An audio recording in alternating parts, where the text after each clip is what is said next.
What to see, what to stream, and what to skip. It's Movie Reviews with Ryan J. It's Friday, and Tiff and I are marveling at the very stylish syndicated film critic Ryan J. Super who's here. matches the curtains. Stylish or super overdressed? Let's be honest. Look at the curtains Let's be behind honest you. You here. match the curtains. You look phenomenal. It matches the curtains? Is that what you're saying? And you look like you go to work in a theater. I feel like I could go to some, I should go like stand Doesn't he? and like let people into a club after this or something. Right. Yes. Yeah. Yeah, You you're got a looking lot of good. job The options. line starts over here, It's people. sharp, and it Yeah. feels like all like, It's ooh. blah.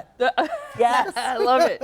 All right, we got to get to movies so we can get through everything. Onward, PG.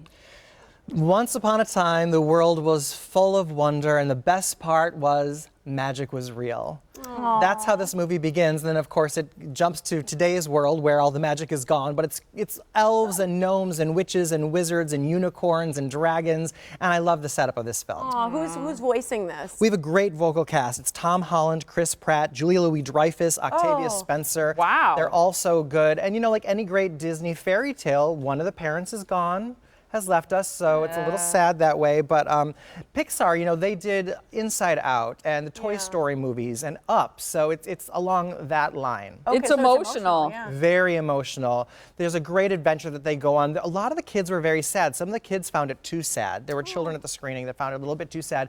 But I think it's beautiful. It's great for all ages, so see it. I mean, it's another Insta classic, like I like to say with those Disney Pixar films. Oh, cute. That is cute. Yeah. Okay. Your next one is Emma, and that's PG as well. Right, this is based, of course, on the 1815 novel by Jane Austen that's been adapted so many times to TV, to stage. This is the fourth cinematic adaptation. We saw, of course, the Clueless version that I love from the 90s. Yeah. There was also Gwyneth Paltrow did it very well in 1996. There was an Indian version. And now this is the fourth film version starring Anya Taylor-Joy, and she is magnificent. She's one of my Really? favorite new actresses. Okay, I haven't heard of her before, so she's new on the scene. She's new. She was, there she is on the left. She was in the movie The Witch a couple years ago that I just absolutely loved. So she's really showing versatility here to be able to go from something like that to this sort of period film. An interesting face structure. Yes. I think you're drawn to it. Her very wide set eyes. You are Yes. drawn to it. She's the kind of actor who you cannot take your eyes off of her during a film. She just sizzles on the screen. I Look at the like set. that. It's so it's just very beautifully It decorative. is, yes, gorgeous, so decorative. Everything from the costumes to the cakes that reminded me of Marie Antoinette, to the set design, the homes, all the hats. Everything is so gorgeous. You wish you could just step into this or have a masquerade party where people have to dress up like this. It kind of looks like a painting. Doesn't it? It know? does, Yes. in You know? every scene. Yeah. Yeah, Wow, you feel that's in love, beautiful. huh? It's just absolutely gorgeous. You do, because it's a coming of age story for Emma, and she's maturing not only in love, that's awakening for her, but she's maturing in other ways. And you feel everything. She's such a talented actress that you feel every beat that she's going through. You feel her regret. You feel her disappointment. You feel how sorry she is when she's made a mistake. And you feel her falling in love. See it. It's great. I want to see that on the Beautiful. big screen, too. Yeah. What about Greed, rated R? Greed is great. Yeah, Greed is good.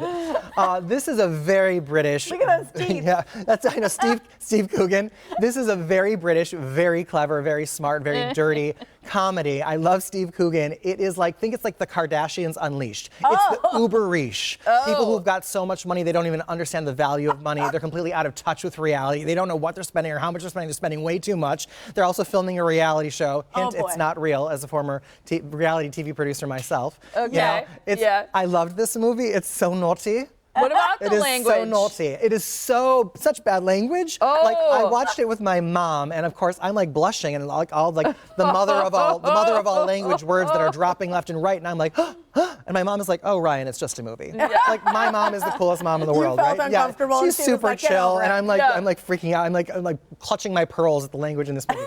But it's so fun. Isla Fisher is also in it, and she's really great. Yeah, it's just and then there's some weird statistics at the end, because part of this is based on reality, because apparently 9 out of 10 billionaires are men.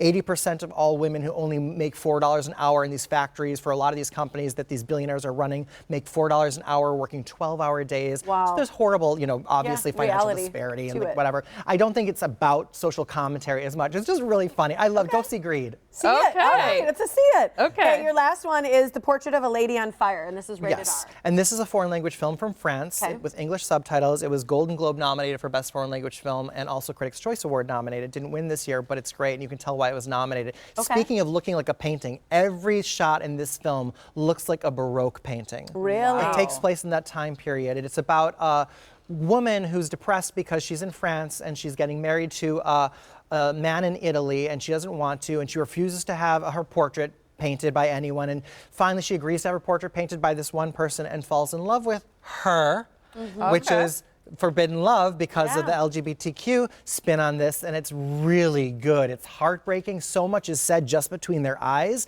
The connection between these two actresses is phenomenal. So the chemistry is believable. Oh, so I almost like wanted to get up and march back and forth in the theater just because of how strong their chemistry was. So Wow. this is Made me want to march. Yeah. See it too.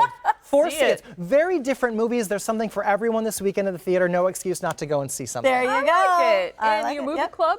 Yes, the movie club is I Still Believe, starring Okay. Britt Robertson, and it's going to be this Tuesday, March 10th at 7 p.m. Go to my website to enter to win a pair of free reserved seats to that screening. All right. Awesome. Thanks, Ryan. Thank you. Yeah, you can like Ryan on Facebook, follow him on Instagram, Twitter. Full movie reviews are on his website, ryanjreviews.com. Great to see you. You Happy too. weekend. Thanks.